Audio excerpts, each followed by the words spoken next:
ሰው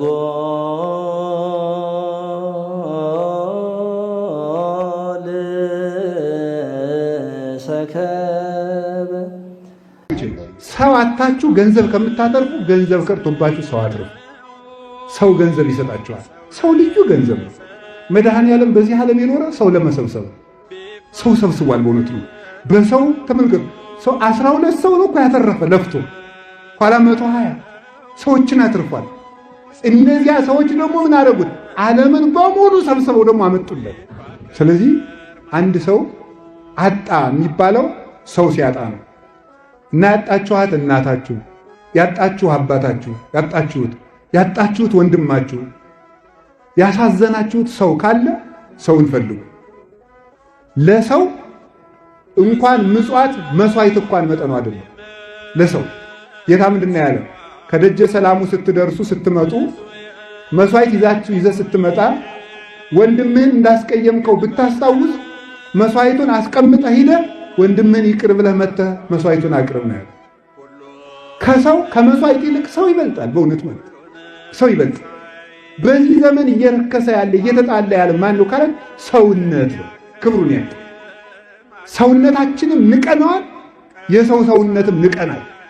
ሰው መግደል ቀላል የሆነው ለዚህ ነው። የሰው ዋጋው ስላልገባን። በአምላክ ደም የተገዛውን ሰው እንዴት ሰው ያባክነዋል?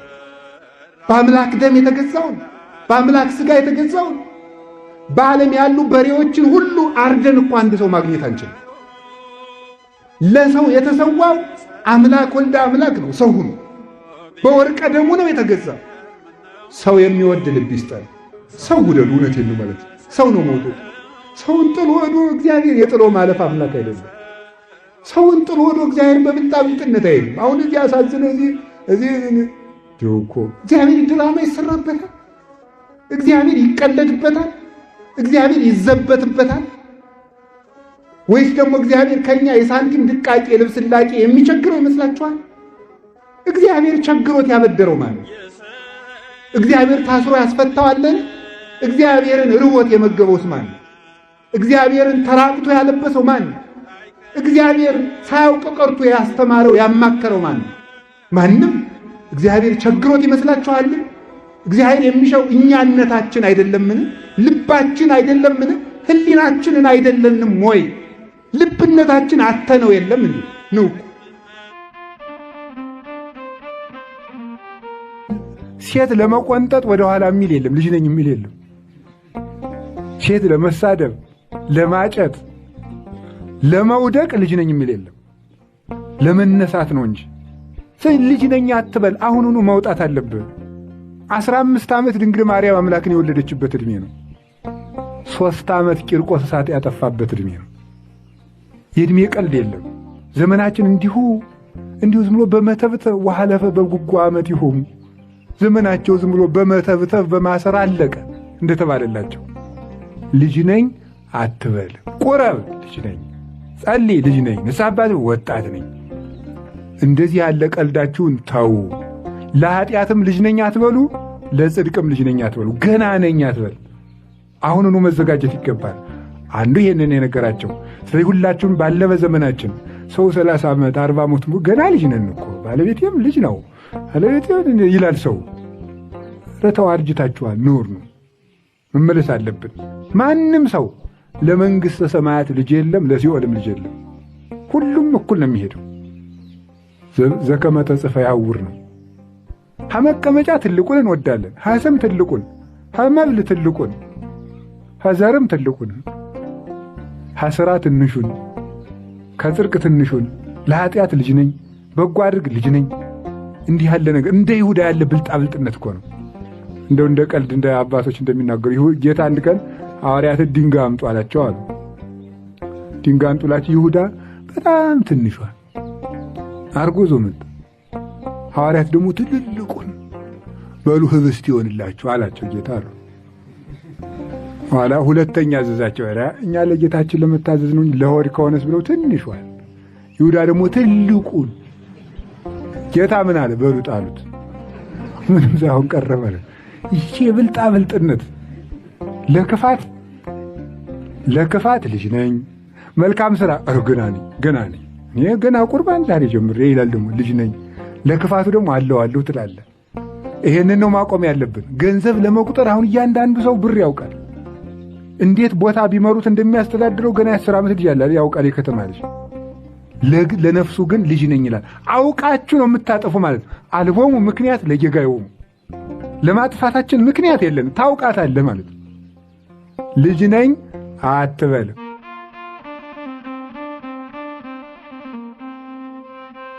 የምነግራችሁ በሞት ይዣችኋለሁ። ደስታችሁን አስተካክሉ። ጥቂት ይሁላችሁ። ክርስቲያን የሚለካው በደስታውና በሐዘኑ ነው። ሞኝ ክርስቲያኖች መሆናችሁን የምታውቁት ይሁላችሁ። ብዙ ልትሰግዱ ትችላላችሁ። ብዙ ቀን አስቀድሳችሁ ሊሆን ይችላላችሁ። ብዙ ዓመት ኮርስ ተምራችሁ ሊሆን ይችላል። በጣም ብዙ ገዳማት ተሳልማችሁ ይችላል። የምትለኩት ሐዘንና ደስታን በመቋቋማችሁ ነው። ካልሆነ ግን ዝም ብሎ ወበቂሎ ተመልክቶ ወሶ በጸረቀ ፀሐይ መጽለወ ነው። በቃ ፀሐይ ሲወጣ ጠወለገ። እንደዚህ ያለ አትክልት አትሁኑ። ቶሎ ደስ የሚላችሁ ቶሎ የሚከፋችሁ። የቀበሮ ደስታ አትደሰቱ። ቀበሮ ደስ ሲላት አይታችሁ ታውቃላችሁ? አታውቋትም? ቀበሮ ጣዝማ ማር ትወዳለች። ጣዝማ ማርም አታውቁም? ታውቃላችሁ? አቤት እነዚህ ሰዎች አበዙት። አሁንስ እንዳትሉ ምን ሁሉን አታውቁም? ምንድነው እንዴ? እሺ ታውቃላችሁ? ጣዝማ ማር እንዴት ነው? ለምንድን ነው? እንዴት ሆኖ ነው የሚሰራው? አቤት ምን አላችሁ? ከመሬት ውስጥ። አይ አሁን አሸንፋችኋል። እሺ በጣም ጥሩ ነው። እና የጣዝማ ማር ቀበሮ ትወዳለች እና ደስ ሲላት ጉድጓዱን ስታገኘው ኧረ ጣዝማ አገኘው፣ ኧረ ጣዝማ አገኘው፣ ኧረ ጣዝማ አገኘው እያለች እየዘለለች በዚያ ታች ስትዞር ውላ ስትመጣ ጉድጓዱ የለም። ይሄ ነው የቀበሮ ደስታ ማለት ነው። ኋላ የዘመኑ ክፋት ነው ይላሉ አባቶቻችን፣ ቀበሮ መብሰሏ ይላሉ። ኋላ ተማረችና ከስተቷ ሌላ ብልሃት ዘየደች። የለም ደስታዬ ማሩን እያሳጣኝ ነው። እስቲ በሉ አንድ ጊዜ በሉ ምኑን እያሳጣኝ ነው? ስትፈነጥዙ እኮ ማር ያጣችሁ ብዙዎች አላችሁ። የማይገባችሁን ስትዘሉ እውነተኛውን ደስታ አጣችሁት። የሽንገላ ደስታ ቋጥራችሁ የቀራችሁ እንደዚህ ይሄ ዳንኪራው፣ ጭፈራው፣ ስካሩ፣ ሆዱ ይሄ እንደው መጃጃጡ እንደው በሴቱም በኩል ራቁትን መሄዱም ጭምር የጉጅልነት እኮ ነው። እብደት ማለት ነው። እኔ እንደው እመቤቴን አሁን ራቁታችሁ የምትሄዱት ሴቶች እብድ ነው የምትመስሉ።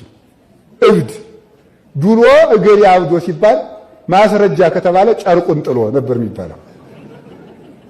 አሁን ደግሞ ዛሬ እነገሊት ሰልጥነው ማስረጃ ጨርቃቸውን ጥለው እንዴ ነውር አይደለም እንዴ? እብደት ስልጣኔ የሆነበት ዘመን አይደረስ ነው ማምለክ አይደረስ እኮ ነው። ይሄ ነው ጤዛ መላስ። እንደ ድንግል ማርያም ከእግር ጥፍራችሁ እስከ ራስ ጠጉራችሁ ለብሳችሁ እንዴው ተጀራገዱበት ተብላችኋልስ። ቆንጠል እያላችሁ ጤዛ ማለት ይሄ ነው። ፈረንጆቹ ደግሞ ጤዛውን ያለሷችኋል እንጂ ማሩን አያቀምሷችሁ።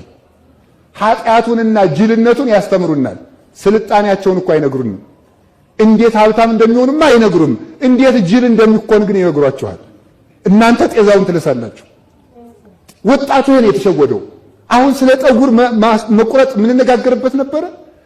እብደቱን ስልጣኔ መስላችሁ ጤዛውን መጠጥ መስላችሁ የያዛችሁት ስንቶች አሉ። ያንን አርግፋችሁ ጣሉት።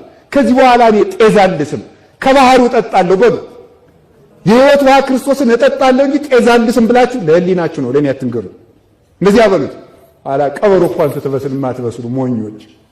ቀበሮ በሰለችና አይ ደስታውን ልደሰት ግን እንዳይጠፋኝ በሁለት እግሬ ከጉድጓዱ ላይ ቆሜ ልዝለል አለች። በኋላ እግሯ ከጉድጓዱ ላይ ቆማ በፊት እግሯ ኧረ ጣዝማ አገኘው እያለች ዘለለች። እንዲያ ነው ይዞ መዝለል። እስኪ በሉ እሱ ነው ደስታ ማለት ጥሎ መዝለል አይደለም። ዘሎ በደስታው ረሃብ ስትመጡ የባስ ደስታው የጎዳችሁ ድካም ይበዛል። ዓለም እኮ አስደስታ አደከመቻችሁ። አሁን እኮ ብዙ ሰው ደካማ ነው፣ ቁሞ ማስቀደስ አይችልም። ግን 20 ዓመቱ ነው ገና፣ ግን 22 ዓመቱ ነው። ከባህር እንደወጣ አሳ ዝልፍልፎች ነን። መንገድ እንኳን መሄድ አንችልም። ቁመን መጸለይ እንኳን አንችልም። ለዚህ አይደለ እንዴ ንስሐ አባት የምትለዋውጡት እንደ ልብስ? አባገሌ አያካብዱም እያላችሁ አባገሌ እንኳን እንዲያው ክፉ ናቸው ይባላል። ከበድ ያለ ቀኖና የሚሰጠንን እየጠላል እና አባም እቺን ስለሚያውቁ ቀለል ችግር የለም ወለተ ማርያም 3 ቀን ከጾምሽ ይበቃሻል አይበቃም። ማወቅ አለባችሁ። ቀላል ይሄ የሚያሳየው የመጨረሻ ወድቀን ማለቃችን ነው። እናንተ ግን አባገሌ አዛኝ ናቸው፣ እውነታቸው ነው። ግን ተመልከቱ፣ አዛኝ ስለሆኑ ሳይሆን ጅልነታችን ስለተረዱ ውድቀታችን ስለጨመረ ነው። አሁን ጥንክርና ቀረ። ጾሙ የሚቀነስ እንትኑ የሚቀነስ እንትኑ ይሄ እኮ ምንድነው መሰላችሁ? ደስታ አድክሟችሁ ነው። ዓለም በደስታ ስላደከመቻችሁ እንኳን ከበድ ያለ ስራ ከበድ ያለ ስብከት እንኳን አትወዱ። እንቅልፋችሁ ነው የሚመጣው። እንዴት ብሎ ይሰማል? ኢትኩን ብእሴ ዘክል የነገሩ ሁለት ሰው አትሁን ይላል። ማለዳ እንደ አርዮስ ማታ እንደ አትናቴዎስ አትሁን። ማለዳ እንደ መልአክ ማታ እንደ ሰይጣን አትሁን። ማለዳ ሌላ ማታ ሌላ አትሁን። አርዮስን ስታገኘው አርዮሳውያን ጉልበት ጨመር ሲያደርጉ አይኔ እኮ እንደው ዝም ብዬ ለነዚያ ደስ ይበል ነው እንጂ እንደናንተ ነው ማመን አትበል። አትናቴዎስን ስታገኘው የአትናቴዎስ ዘመን ሲያይል አይኔ እንደናንተ ነኝ አርዮስ እኮ ድሮም እንዳይሆን ነው አትበል። ሁለት ሰው መሆን ጥንቆላንም ሃይማኖትንም ምጽዋትንም ሌብነትንም አንድ ላይ ማስጌድ አይቻልም። ይቻላል?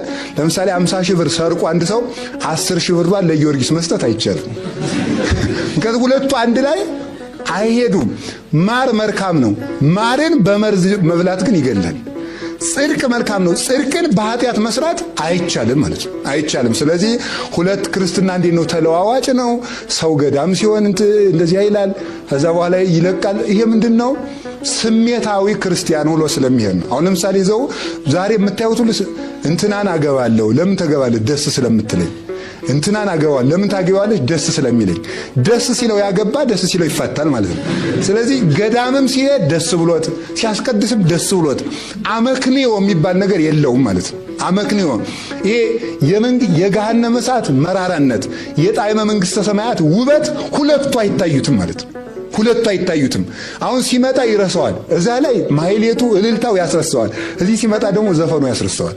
ችግር ነው። አሁን ምንድን ነው የራሔል ውበት? ራሔል 21 ዓመት ያዕቆብ ለራሔል ስንት ዓመት ነው የተገዛው? 21 ዓመት ነው አይደል የተገዛው? ግን መጽሐፍ ቅዱስ ምንድን ነው የሚለው? በጣም የሚደንቀው ለያዕቆብ እንደ ጥቂት ቀን ሆነለት ይላል። ለምን? ራሔልን ይወዳት ነበርና። ይሄን አበው ሲተረጉሙት ማለት ነው ራሔል የተባለች መንግሥተ ሰማያት ናት። የራሔል ውበት ለያዕቆብ 21 ዓመት እንደ ጥቂት ቀን እንዳስቆጠረው ለክርስቲያኖች መከራን እንደ ጥቂት ያስቆጥርላቸዋል። የማን? የመንግሥተ ሰማያት ውበት ማለት ነው። ስለዚህ የመንግሥተ ሰማያት ውበት በልቡናው ተስሎ ስለማይሆን ገዳም የሚሄደው ጉዞ የማይሄደው እዚህ ሲመጣ እዛም ሲሄዳ እንደ ብረት ድስት ወጥ ማለት ነው። የድስት ወጥ ከወጣ በኋላም ይፈላል። የብረት ድስት ወጥ ግን እሳቱ እየነደደ ብቻ ነው። ስለዚህ ሲሰበክ ይጸድቃል፣ ሲወጣ የሚኮነንበት ይሰራል ማለት ነው። ያ የሚሆነው ለዚህ ነው ቅዱስ ጳውሎስ ስር ይዛችሁ እደጉ ያለው ለዚህ ነው። ስር ይዛችሁ እደጉ። የሚገባውን የምዕመንነትን ሳይፈጽመው የጳጳስ ሁሉ ሊሰራ ያምረዋል። ስለዚህ ሲጀመር ከስር ጀምሮ ያቅሙን እየሰራ ዳዊትም አንቀጸ ብርሃንም መልካ አርሴማም መልካ ጊዮርጊስም ውዳሴ አምላክም ሰይፈ ሥላሴም ያንጎደጉደውና በወሩ አቡነ ዘበሰማያት ሳይል መብላት ይጀምራል ማለት። ስር ይዞ ማደግ ስለሚጎለን ነው ይሄ የሚከሰተው ማለት ነው። አንድ መነኩሴ ሄደና ሀገዳም ሄደና እናንተ እንዴት ብላችሁ ነው የምትኖሩ አላቸው። ገዳሙ እኛማ አባታችን እጅ ስራ ሰርተን የድህየ ሰው ረድተን እንግዳ ሸኝተን ጊዜ አጠብቀን የአቅማችን ጾመን አቁጣራው አድርሰን መቁጠሪያ ቆጥረን ገዳማችን አጽንተን በማህበር ተጠብቀን እንኖራለናል። ከመዝኑ ስጋውያን አንትሙ እንዲህ ያላችሁ ስጋውያን ናችሁ እንዴ? እኔ እኮ መንፈሳውያን መስላችሁኝ። ካረሳችሁ ከቆፈራችሁማ ምኑን መነኮሳችሁት አላቸው። ነው አሉና በምኔቱ ደና ነው እንግዲህ ምሳ ሰዓት ይደወላል፣ ደወል እንዳትደውሉ አሏቸው የገዳም መነኮሳት። ዝም ብላችሁ ሰዓቱ ሲደርስና እንበላለን አሉና በ9 ሰዓት ለአባ መጽሐፍ አቅርቡላቸዋል። መጽሐፍ አቀረቡላቸው። ቢመለከቱ ምሳ ሰዓት ይደወላል ብለው 9 ሰዓት ቢጠብቁ ብቅ የለም። ኋላ ማታ ሄዱና ተደሩ ነው አው እንዴ ወንድሞች ምሳ በሉ እንዴ አሉ። እወ ተደሩ በልተዋል። በሀገራችሁ እንግዳ መቀበል አታውቁም እንዴ? አባታችን እኛማ ሰው መንፈሳዊ ነዎት አያስፈልገዎትም ብለን ሰው አይበሉም ብለን ነው አሏቸው። አላበጀውም። ኧረ እንግዲያስ በሉ አንጡ አድዋማዬን ብሎ ቁፋሮውን ገባ ይላል። ስለዚህ ተመልከቱ፣ ስራ እንዳይሰራ ምን ይሆን ደግሞ ዘግቶ መጸለይ። ትዝ ይለኛል ባለፈው አንዲት ሴት በአዲስ አበባ አግኝቼ ምን አለችኝ? እንዲያው ግን እኔ ግን አሁን ገዳም እጄ እንደ ኤልያስ መሆን አልችልም አለች። ወይ መታደል እናንተ እንደው አይደረስልኩ እንደው በሳምንት ሄዳ እንደው ዘግታ ልጸልይ ዘግታ እንደ ኤልያስ እንደው ሰማዩን ልትለጉም እንደዚህማ ቢሆን እኔም ዛሬ ማታ ነበር ኢትዮጵያን ሰላም አድርጊያት ማድር አቅቶኝ ነው እንጂ በአንድ ቀን ግውስ መሆን አይቻልም አለች። እንዴት ነው ግን አሁን እኔ ገዳም መግባት አስባለሁና መሰወር የምችለው እንዴት ነው አለች። ሴትየቱ መነኩሴ ናት። በርግጥ ግን አዲስ አበባ ተወልዳ እዚያው የመነኮሰች ናት። እኔ መሰወር የምችለው እንዴት ነው? በአርፈች ቁጭ በይ። እንኳን ተሰውረሽ ተገልጠሽ በተሳካለሽ ፍትልክ ብለሽ እንዲህ ያለው ወሬ እንዳታወሪ ዝም ብለሽ ውዳሴ ማርያምሽን ደግመሽ ኑሪ ዝም ብለሽ ብዬ እኔ መለስኩኝ። ማምላክን ማለት ነው። እማይሳካውን ገብተህ ዝጋ ሀገዳም ሄድና ወትሮ ሳይሉት መመንኮስ መመነን ደግሞ ቆፍርና ሰይጣንን በዚህ አድክመህ ታዘህ ሰይጣን በትትና ሲጠፋልህ ዘግተህ ትጸልያለህ ሲሉት 12 ዓመት በገዳሙ አገልግሎ ነው መዝጋት የሚችለው። ዘግቼ ነው የምጸልይ ይላል። ኋላ ሐሳብ ሊመጣል። ዘግተው የዘጉ አባት ይባላል። እዚያ ኋላ ይመጣል ነው የዘጉ አባት ይባልና ጉች ላለ እዚያ መጀመሪያ ምን ያደርጋል? ደብዳቤ መጻፍ ይችላል። ይጀምራል። ውሃ አምጡልኝ፣ ደብዳቤ ቆሎ አምጡልኝ፣ እንትን አምጡልኝ፣ ምንድን አምጡልኝ ማለት ይጀምራል። አዚያ ኋላ ሰምናል። አዚያ ኋላ ከከተማ ያለ ሰው ምኒቱን ጭኖ ሄድና ከገዳማችሁ የበቁ አባት አሉ ነይ እንሂድ እናቴ ወለተ ማርያም ነይ እንሂድ ይወስዱና ይቺ አባታችን ይቺ እንግዲህ እኮ ሰውየው እኮ የዘጋ ቤቱን ነው እንጂ አይምሮን ገና አልዘጋውም። ስለዚህ ተመልከቱ፣ መዝጋት ማለት ይላል መጽሐፈ መነኮሳት እኮ ነው የሚለው አርምሞ ማለት የዘጋ ባይታዊ ማለት ይላል በልቡናው እንኳን ትችት የሌለበት ሰው ነው ይላል። በልቡናው እንዲያው ገዳሙ እንዲህ ባልሆነ የማይል ሰው አዚያ በኋላ ምን ታደርገዋለች? አባ ትላቸዋለች ወለተ ማርያም አቤት ስፈልገውት እንዳላለቅጦት ስልክስ መቼም አያናግሩም ቴክስት እንዲያደርጉልኝ አንዲት ስልክ ልግዛለሁ። የዘፈን መጀመሪያው እስክስ ነው ጀዋለ ማለት ነው። ከዚያ በኋላ ሲጻጻፉ ቆይቶ ሄሎ ይመጣል። ጥለውት አባ ምዟዳ እየተከበሰበሱ ከተማ ገብተው ዳቧቸውን እየቆረጡ ሰውን ተስፋ እያስቆረጡ ይኖራሉ ማለት ነው። እንግዲህ እግዚአብሔር ከእንደዚህ ያለ ይሰውረን።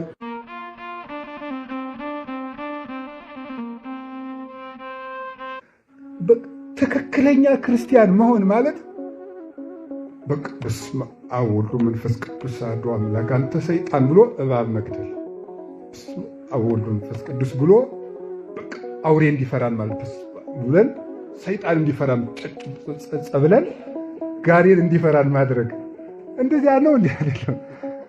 በቃ እውነተኛው ክርስትና ማለት ጸዋሬ ዘ ትሩ ቢረር ኦፍ ጋድ ይባላል በቴዎሎጂ ቋንቋ። እውነተኛ ጸዋሬ እግዚአብሔርነት ማለት ነው።